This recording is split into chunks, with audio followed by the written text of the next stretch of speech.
Bolivia. Technically, Bolivia was the cheapest place. At that time, 1 kilo in Bolivia, this is just the price I would pay, was about $2,000. Pure cocaine in Bolivia. That wasn't bad at all. You know, like they would say here 40 ounces, but down there it'd be 35 point something other ounces. Anyway, so technically, the police was everywhere, and everybody knew what I was doing because what's a black person doing here? So the police sent people to send me, hey, go up to Colombia. If what you're doing, you go up to Colombia, I got friends there. Now remember, in those days, Colombia was not the spot that it is now. Bolivia and Peru was. So I went to Colombia, got busy, and I would stumble into everything that I wanted. I'd be walking down the street, and a black guy would stumble up to me that's going to college down there, and hey, da-da-da-da-da, oh, I have friends from Canada. They own a nightclub over here, and you like the cocaine stuff? They have it. So, automatic hookup. Then one of the guys that run off from the Nazis, these is Jews, by the way, not that it have anything to do with it, but one old one run off from the Nazis back in the old days. And by the way, everybody that lost World War II was in Bolivia, places like that. The Japanese was there growing nice crops. The Italians and the Germans. Believe it or not, when I was coming across on a boat from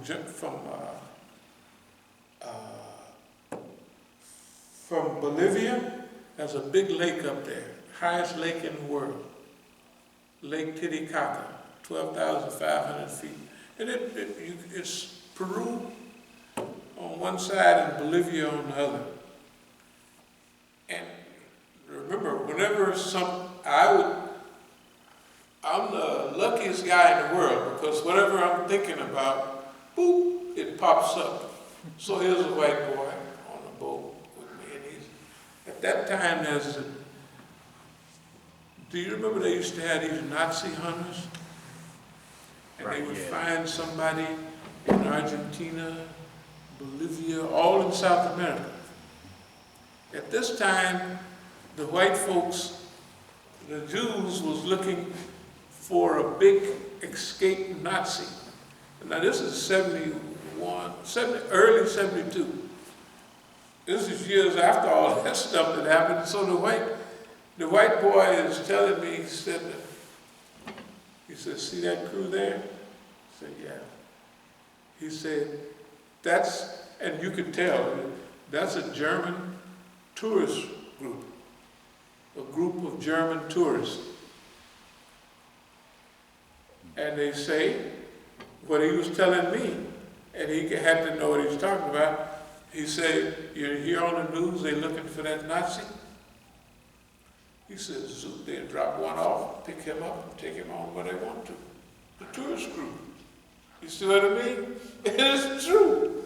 So you get a chance to get involved and you be checking all that stuff out. I'm going to try to pick it up because I got to tell what I'm really here to talk about.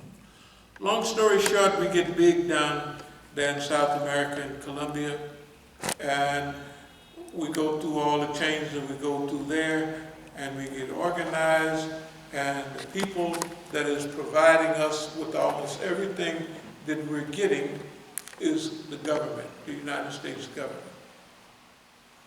They're providing, the connections. Remember, I'm stolen down the street. How am I be stolen down the street all the time? It happens now, right now.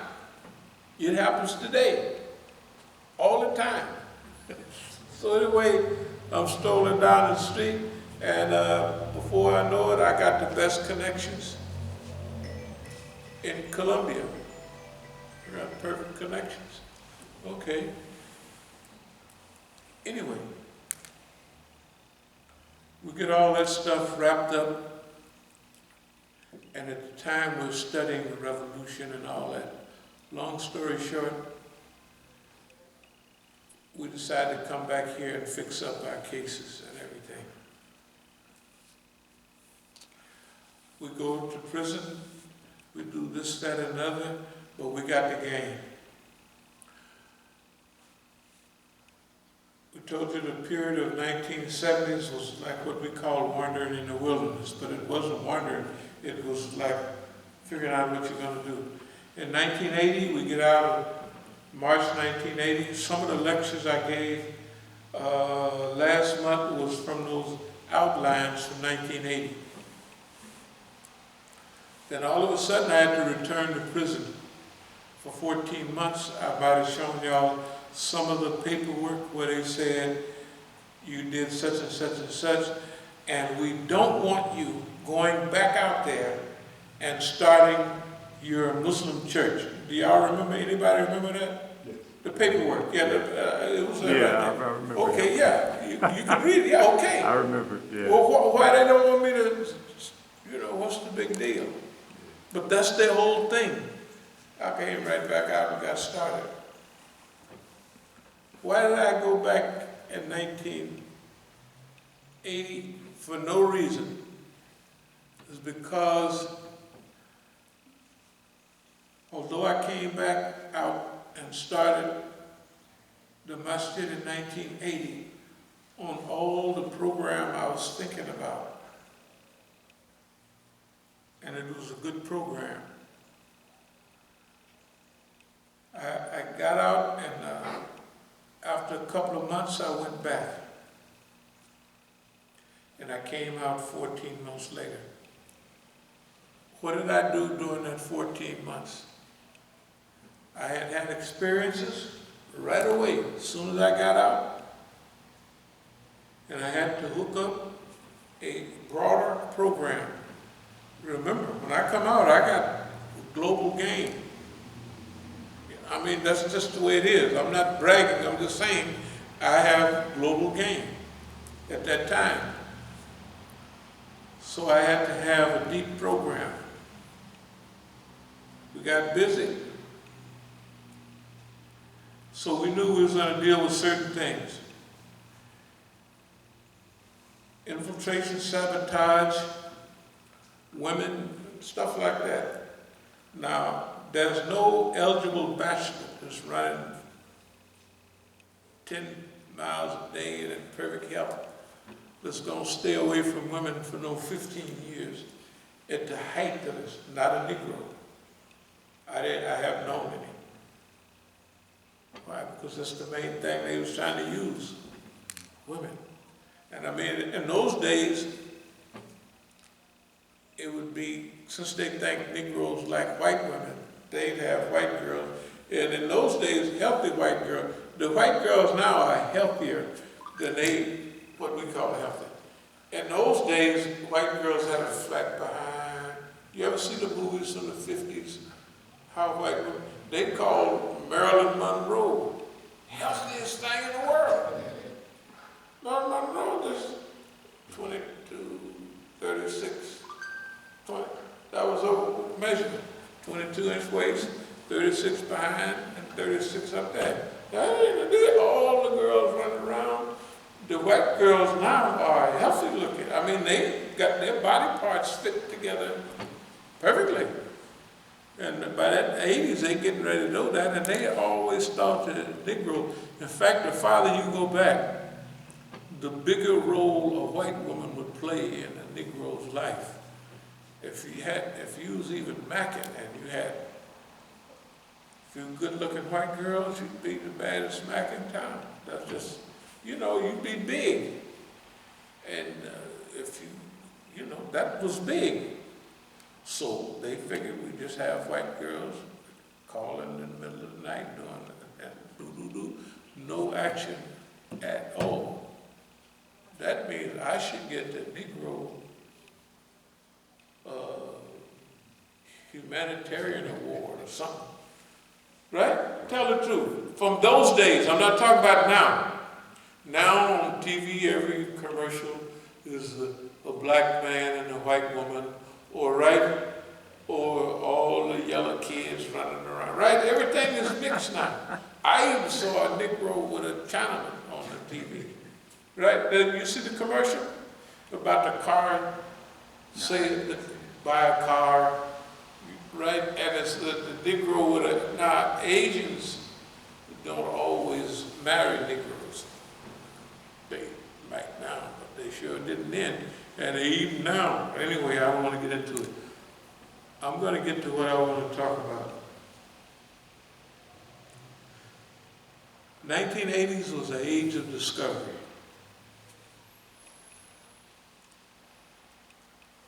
So, when we start coming in contact, I showed y'all some of the little schedules I'd have for a few days, and it was boom, boom, boom, boom. This city, that city. That was all during the 80s. The 80s was a time when Islam was beginning to grow, and the chief was in big in the 1980s, but he was making a lot of mistakes. Not mistakes, he just didn't know what to do. And the chief come out of the Nation of Islam, and he didn't have the same view of black people that we might have had. In fact, he had a very, from what he saw, if anybody would have been in Chicago during his lifetime, watching the Lamb and all those ministers, this is the most corrupt bunch of criminals you ever seen in your life. It's bad, it's worse than what Malcolm was saying. Malcolm was, but it was worse than that. Now imagine Imam Muhammad seeing that. He's not going to have hope and enthusiasm for those kind of things, because it's too saturated. The reason he made the decisions he made, because it was saturated with them Negroes, the ministers, the captains, all of them. Hey, they was talking about teaching, boy, but they wasn't practicing it. And then the prison house was full of us. McNeil Island, the whole California crew that was up on McNeil Island that we had supported. See, if you want to find the people that helped the nation grow, it was us. The big money we was making, the hustlers. We had black consciousness, we was helping the nation. We was helping.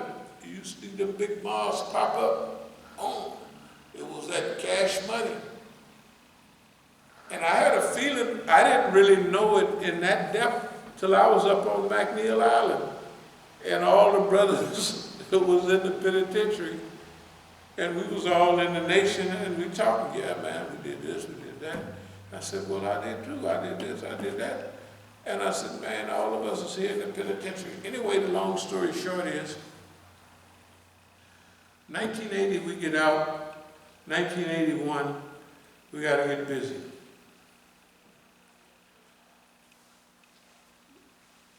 We knew the patterns of the white man's behavior. So what are we going to do? We're going to take advantage of everything the white man thinks about us. We're not great strategic thinkers. We don't have longevity. So we always say 95% of ability is stickability, right? We can't stay focused, that we can get misled easy. Women, drugs, all that will mislead us. Or we can't hold it too long. That's his view of us. That's his view. Okay? So we have to play on that. What does he think about niggas?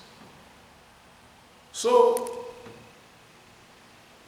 what we did was, not what we did, what I'm going to say is, there are many people involved in this. I might have got the ball rolling, but after getting the ball rolling, this is in other people's hands, and you'll see what I mean in a minute. For instance, we have to try to, we got to be here a while. We got to be organized. We got to have strategic brilliance. But it has to be simple for anybody to see.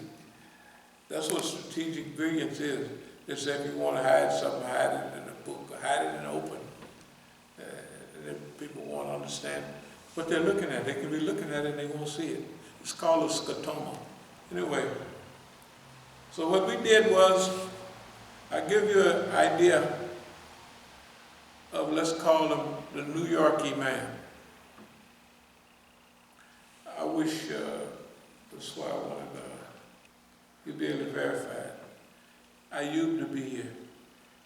At GW, the New York Imam gave a talk over there. And then there was this guy, Estes, there. I don't know if y'all ever seen Estes. Big old white boy, you know. So, when I came in, the Negro Imam who was speaking to all the foreign kids, this might have been around 20 years ago.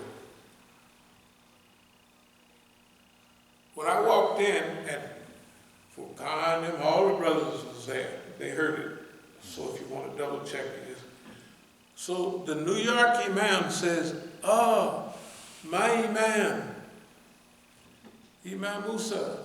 He says, "My Imam." Then he's almost talking to me from the stage like, "Man, that stuff you told me about," he was on a Dope Busters team for a while. Dope Busters. You know, they was using him to counter me. We had all our things, lectures on drugs, who's real, all that, that's what we do. So 4 or 5 years later, they got him on that. So he's on that, and these are all college kids, to tell you the truth. I love college kids. So anyway, but they're all